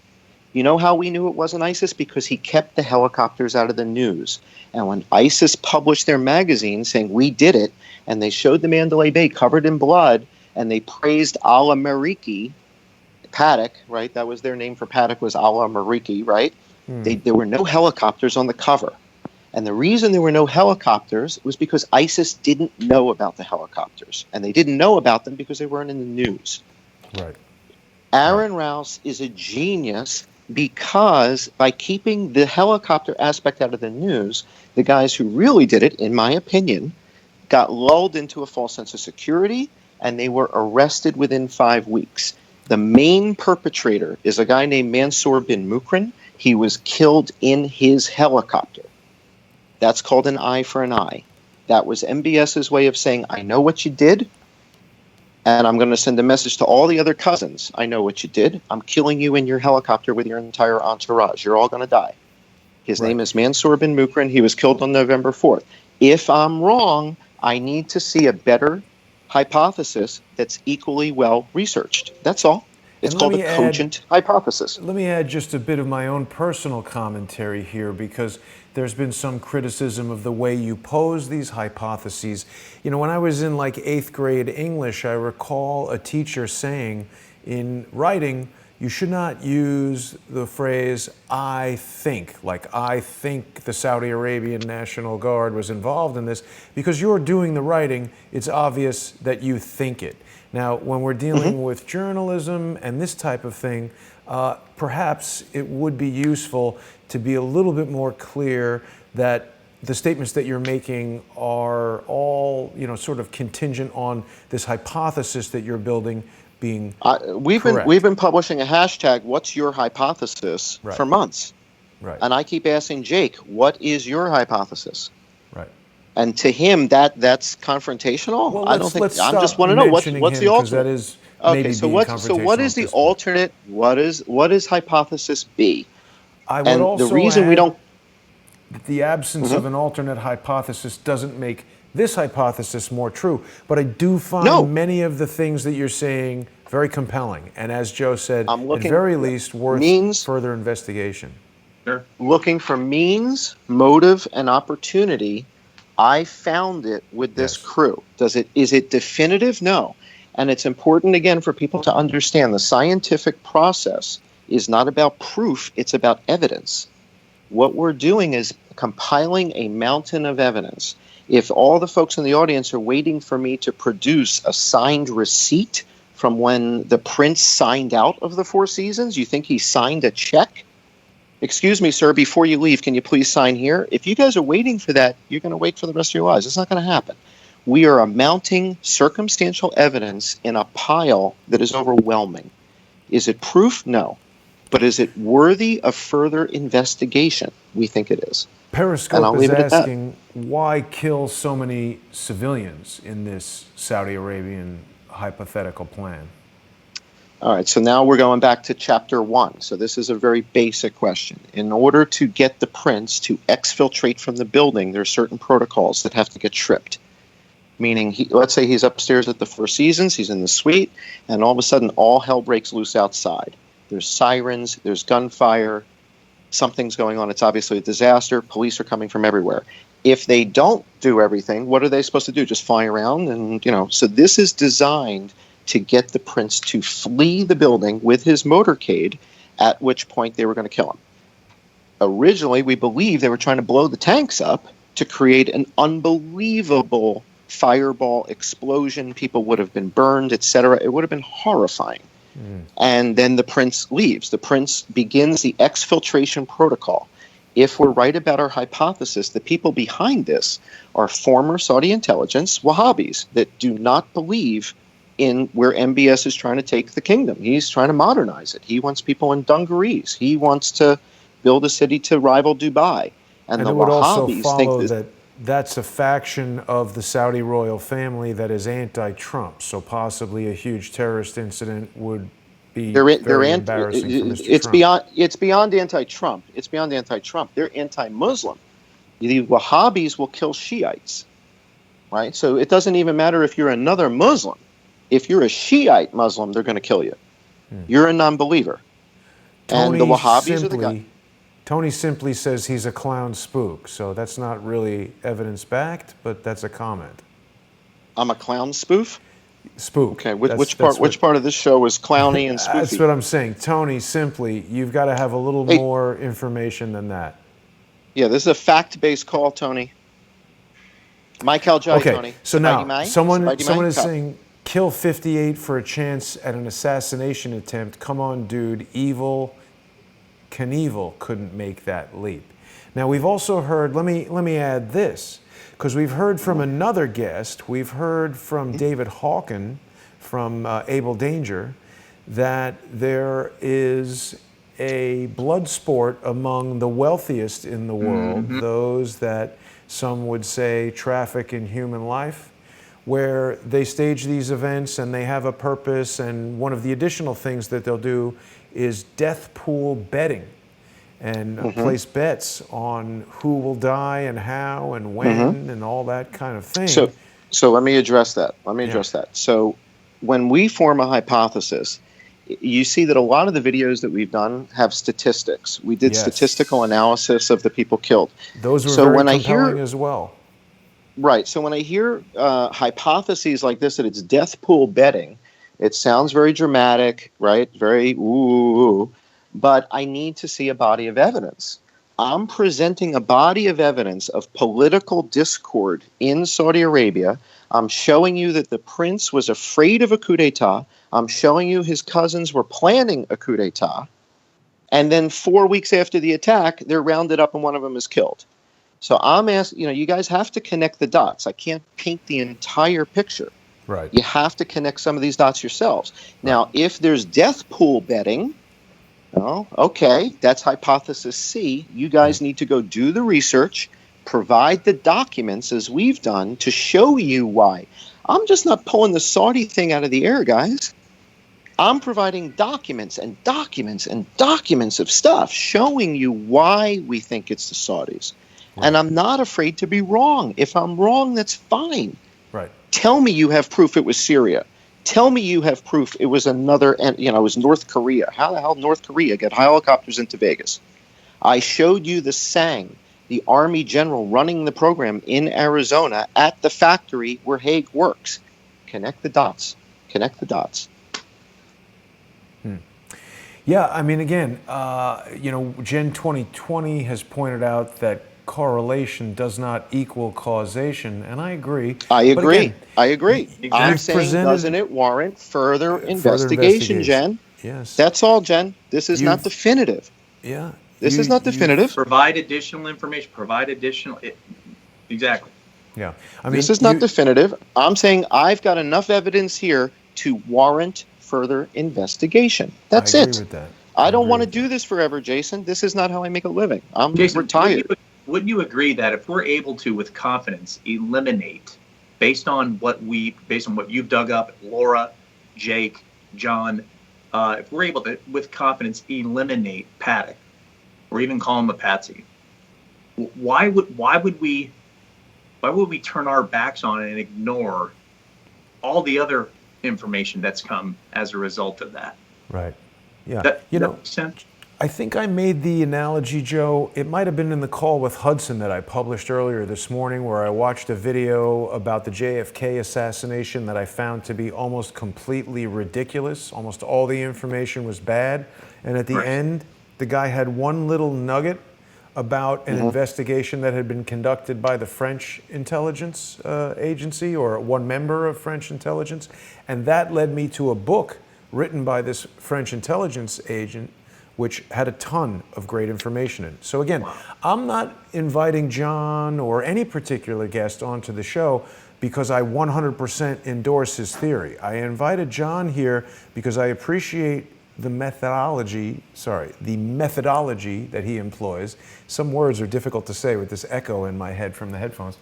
I like his approach. I like his statistical analysis. I like the fact that he brought out the autopsies and we're looking at angles, and that's new evidence to us. We didn't have that evidence a month ago. So changes it. Yeah, absolutely. Yeah. This is why we have a bunch of independent journalists out there. As much as I'd love to be able to, for all of us, to be able to really work together and work with one another, I think the deep state, and I think people related to that or involved in that, want the infighting, want the bickering, want the accusations and the finger pointing. But, vanity aside, egos aside, we will be open to different ideas and perceptions. And I'm not saying ideas and perceptions are right. Those are two different things. But, again, I'm hoping that as good as Jake is, and as good as John is, and as good as you are, Jason, that the three of you and us and everyone else can work together. in this. I agree with you, Joe. And We're Eddie not is in the comments by here. corporations and Fortune 1000 companies. We're not here to push propaganda or an agenda. We're just here to show the world the truth. Right. That's it. Hopefully we can. Well, we can't show it. We're all looking for it. I don't have the truth. We're trying to use this crowdsourced method to find it. Eddie is asking me to talk about the Mary Lou video that he sent. I haven't had a chance to review all the material that Eddie has sent me. I literally am overwhelmed by incoming material. So I just want to reiterate that if I don't respond to a message or if I don't have your information ready, that doesn't mean I'm suppressing it or ignoring it. I'm just, trying to deal with all the incoming information and all of that. Someone's asking me what JFK video did I watch that was false. It was a homebrew documentary about the JFK assassination in which the individual had formed the hypothesis that Jacqueline Kennedy had shot JFK. And some of the samples of evidence that he included were very low resolution photographs, very poor quality videos. I felt that the person's conclusions were bad and wrong. But I didn't dismiss this whole entire thing out of hand. I continued watching it, and then this one piece of information came out. And I say again, if anybody comes on this show that people think out there in the crowdsourced community that people think is lying to us or lying to me or not having the right answer, it's not always lying. Sometimes people are, look, even if John is completely wrong in everything that he says and happens to like the FBI, I wouldn't agree with maliciously. Doesn't mean that he's in the CIA. There's a lot of explanations that could be. And you know what? Even if he is in the CIA, even if he's running a disinfo op, let's debunk the disinfo. And part of the disinfo thing is that they've got to give you some amount of valid info or you just don't believe them at all. Right? Well, I'm here to condemn the CIA. I'm telling you this was the CIA's failure. The CIA's relationships are with the old guard, and they've been fooling these guys for years. And that's where my frustration is that the CIA screwed up. I'm not praising the FBI. I am praising the job that Aaron Rouse did, given what he was presented with at 10:30 p.m. that night. And let me offer what I think is a clarification based on other conversations. You're basically saying that Aaron Rouse wakes up and realizes, oh boy, a Saudi military force just executed essentially a terrorist attack, and we can either come out and tell everybody, hey, we have no idea what we're doing, and so a foreign military force just shot up a bunch of Americans, or we can keep it quiet, pursue the perpetrators in Saudi Arabia, help the Saudi Arabian authorities bring those guys to justice. And you're saying they did that, and that's the part that you like. Am I correct? I like the part that the guys who did it were caught, and I like the part that Mansour bin Mukran is dead. That's what I like. That's what I like. That's my favorite part. And I like clarifying misunderstandings, okay? So to wrap this video up, I would like to offer a olive branch to Jake. Before yesterday, I understood that he and I were friends, and I'd like to continue that way. I think you've revealed a lot of details about your information, about your intentions. John, I personally do not get the feeling that you are a CIA-affiliated agent of disinformation. If someone has evidence to the contrary, I'm open to hearing that, but it's going to have to be stronger than the evidence that John has presented. And I really would invite Jake to contact me, and if he, feels that we've said anything incorrect today, he's welcome to challenge it. But I do think there are some things that he said yesterday that were unfounded and require some evidence and/or retractions and apologies. Gentlemen, I offer both and either of you the floor if there's anything else you'd like to speak about before we wrap it up. Yeah, I think we did an excellent job of what we wanted to accomplish today. I have one quick question for Joe before we wrap up. Yes. Joe and I didn't know each other 3 weeks ago. Mm-hmm. Right? I didn't know Joe Napoli. Mm-hmm. And when I first spoke to Joe said, wow, I've seen some of your work, and my God, I think you might be onto something here, and it's making my skin crawl. Joe, can you just spend a minute sharing with the audience sort of your first the moment when you realized, oh my God, this might be it. This might be. Can you just talk about that for a minute before we wrap up? Because it was very moving. It was very touching. Well, just based on what I've seen and what I went through, and the things that have come up after the fact, at one point, at no time did I look up to the sky to see, or did I hear helicopters. But when I see additional information as it relates to the autopsies and where the bullets are entering, and nobody else is discussing this, and not even discussing it, dissecting it. It's difficult to talk about, and it's difficult to communicate it, but it's moving because it just seems like that there's so much more to this than we know. And I remember looking at the one of the first videos was the autopsies, and again, the bullet entry and the trajectory and the degrees and the percentages. And to that point, I'd never even thought about any of that. And then when you add that to running across the street at the back of the venue and seeing not just one or two, you see 3 bodies there. You run across the street and then you see shell casings there before you enter the Tropicana. And then you look down to your left and you see Mandalay Bay 600-700 yards away or longer. And you've heard everything else as it relates to Stephen Paddock and eliminating him just about. And the discrepancies in the preliminary report and the discrepancies in every press conference that Lombardo had. When I saw your videos, they were very, very moving for that reason, for those reasons and more. And I hope that answered your question. At times, it's tough for me to talk about things like that. I understand. Try to get it out as best as I possibly can. I think that was perfect. I think, Jason, the bottom line is these helicopters have to be accounted for. Mm-hmm. We can't simply dismiss them and say these are tourists. That is absolutely unacceptable. They have to be accounted for. So if you don't think they're shooting, well, then you have to tell us, who are they? Is that CNN? Is that HBO? Is that the traffic copter? Right. Is it tourists? If it's tourists taking pictures, we want to see the manifests, and I want to see the photos. Right. That's all. Right. That's all. We have to account for them. Now, guys, I want to remind everybody that Joe Napoli has just started a Patreon page. So if people want to follow Joe on Patreon, Joe, I understand you're going to be building up your own YouTube channel very soon. And so people can support Joe on patreon.com. And Joe, if people are not trying to track down the whereabouts of a Saudi Arabian royal or to crack unsolved mysteries or get their hands on autopsies, if they're trying to place executives in high-tech positions, you want to tell everybody the best way that they can get a hold of you?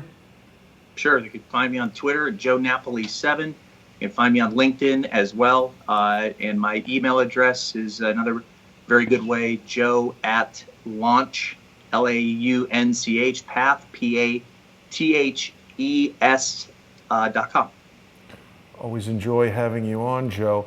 And of course, John, you've made it clear in our previous broadcasts that you are not seeking financial support, but people can definitely follow you on the John E. Hoover YouTube channel, which we've been looking at quite a bit on the program so far today. That, of course, is right on YouTube there, and you've been experiencing growth in subscribers. You're on Twitter as well under I am John Cullen, and the hashtag We Are John Cullen, of course, is referring to the crowdsource methodology that you use. And I want to remind everybody that Crowdsource the Truth is a community-sponsored news resource. And if people appreciate the reporting that we're doing, the questions that we're digging into, the guests that we're bringing on, even if you hate me, if you find yourself watching daily and you want to go on hating me, consider going to patreon.com/crowdsourcethetruth and becoming a monthly sponsor. You can also go to paypal.me patreon.com/crowdsourcethetruth and make a one-time sponsorship payment. We've also added this QR code so you can just point your cell phone with your Bitcoin wallet and send Bitcoin sponsorship to Crowdsource the Truth. I want to thank my guests tonight. We've been speaking with Joe Napoli, of course, and John Cullen of the John E. Hoover YouTube channel. Gentlemen, thank you very much. I really appreciate the conversation, and we will see everybody tomorrow. Thanks, Jason. Yep. Thanks, John. Thanks, Joe. Bye-bye. Okay.